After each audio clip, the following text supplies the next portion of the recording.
पूर्वी खबर। बंगाल में विधानसभा चुनाव की तारीखों की घोषणा नहीं हुई, लेकिन अभी से सत्ता पक्ष टीएमसी की ओर से विपक्षी पार्टी भाजपा के बीच सियासी खींचतान हर गुजरते दिन के साथ बढ़ती जा रही है।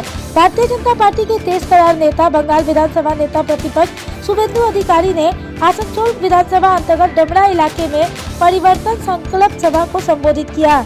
इस मौके पर उनके साथ आसनसोल के पूर्व मेयर जितेंद्र तिवारी, विधायिका अग्निमित्रा पाल, कृष्णेंदु मुखर्जी सहित कई गणमान्य सदस्यगण और बड़ी संख्या में कार्यकर्ता उपस्थित रहे। इस मौके पर शुभेंदु अधिकारी ने कहा कि अगर बंगाल को बदलना है तो सभी हिंदुओं को एकजुट होना होगा।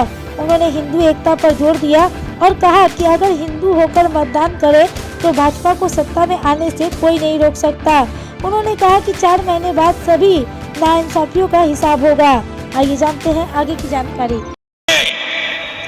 সনাতনীদের ভাগ করতে চায়, তাই যাদের নাম 2002-এ এই বিধানসভা কেন্দ্রে ছিল না তারা ভারতীয়, তাদের বাড়ি উড়িষ্যায় হতে পারে, ঝাড়খণ্ডে হতে পারে, ইউপিতে হতে পারে, বিহারে হতে পারে, তারা 8 নম্বর ফর্ম দিয়ে নামটা তুলবেন, এখানে শিফট করবেন আর ডকুমেন্ট হিসেবে আপনার বা আপনার পিতা মাতার 2002-এর ওই বিহার বা ইউপির ভোটার লিস্টের নামটা নিয়ে আসবেন।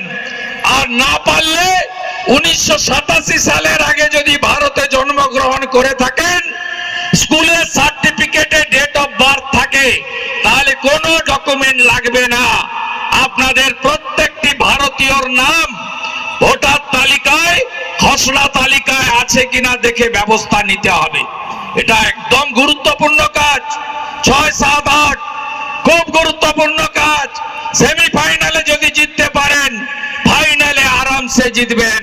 এটাও বিহারের মতো হবে, সুপড়া সাফ হয়ে যাবে তৃণমূল কংগ্রেসের চোরেদের হাত থেকে। বিজেপি আগামী দিনে কি করবে, বর্তমান যে সরকার আছে তার ব্যর্থতা, সবটা নিয়ে আমাদের যারা নেতৃবৃন্দ আছেন তারা বলবেন। আমি রাজ্য স্তরের বা বড় বিষয়গুলিতে আজকে যাচ্ছি না, আমি স্থানীয় কয়েকটা কথা বলে আমার বক্তব্য শেষ করব। আমি আপনাদের কাছে আবেদন করতে এসেছি যে 2026 সালে যে বিধানসভা নির্বাচন হবে, সে নির্বাচনে এই অঞ্চলের সমস্ত মানুষকে আমি আবেদন করব, আপনারা ভারতীয় জনতা পার্টিকে ভোট দিয়ে মোদিজির হাত শক্ত করুন। এ কথা বলার আমার অধিকার আছে, কেননা যে মঞ্চে আমরা মিটিং করছি সে মঞ্চ আমি তৈরি করেছিলাম, তাই আমার অধিকার আছে এই অঞ্চলের মানুষদের কাছে এই আবেদন রাখা। যে মাঠে আমরা মিটিং করছি, এই মাঠের চারিদিকে যে বাউন্ডারি ওয়াল, সেটা আমি করেছিলাম, তাই আমার অধিকার আছে এই অঞ্চলের মানুষের কাছে আবেদন করার যে 2026-এ আপনাদের ভোট বিজেপিকে দেওয়া উচিত। ডামরার মায়েরা বোনেরা ঘন্টার পর ঘন্টা দাঁড়িয়ে থাকতো পানীয় জলের জন্য। ডামরার বিভিন্ন গ্রামে ভোর 4টার সময় উঠে যে টাইম কল আসতো, সেই টাইম কলের সামনে কেউ বালতিকে লাইন দিয়ে রাখতো যে কখন আমার লাইন আসবে এবং আমি জল নেব। সে যে পরিস্থিতি ছিল, সে পরিস্থিতিকে এই অঞ্চলকে আমরা মুক্তি দিয়েছি। ডামরা জল প্রকল্প করে সবার বাড়িতে জল পৌঁছে দিয়ে সে কাজ করেছি, তাই এই অঞ্চলের। এবং আমরা কদিন আগে আন্দোলন করে ইল্লিগাল বালির ব্যবসা ডামরাতে বন্ধ করে দিই। আর সেই বন্ধ করেছি বলে পুলিশ আর প্রশাসন, আমাদের খুব কাছের কার্যকর্তা সোমনাথ মন্ডল, পঙ্কজ দাস, সন্তোষ ভাগাত, সঙ্গীতা দুনিয়া, মুনমুন রায় আর সৈকত হাজরাকে আজকে নন বেলেবল কেস দিয়েছে মমতা ব্যানার্জি।